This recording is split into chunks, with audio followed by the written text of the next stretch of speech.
Hi అండి, welcome back to my YouTube channel. మా అబ్బాయికి స్కూల్లో వినాయక చవితి సెలబ్రేషన్స్ అండి. అయితే స్కూల్లోనే డ్రాయింగ్ వేసుకురమ్మని మేడం చెప్పారు. మా అబ్బాయి కోసం మా ఆయన డ్రాయింగ్ వేస్తున్నారు. ఎలాగా ఏంటని చూపిస్తున్నాను చూడండి. కొత్తగా నా ఛానల్ చూస్తే సబ్స్క్రైబ్ చేయండి.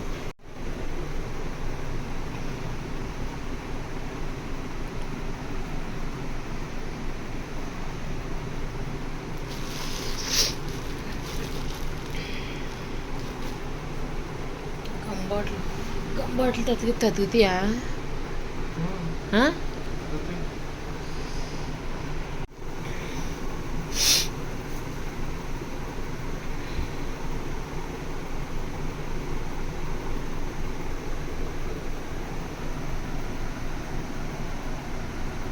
అంత డార్క్ ఎందుకు కనపడదు? ఈ బాల్స్ అతికిస్తాంగా. మరి ఇంకెందుకు అయ్యి అవసరం లేదు. అంత డార్క్ పల్స గీసిన దాని మీద అతికిస్తే సరిపోద్ది. చేది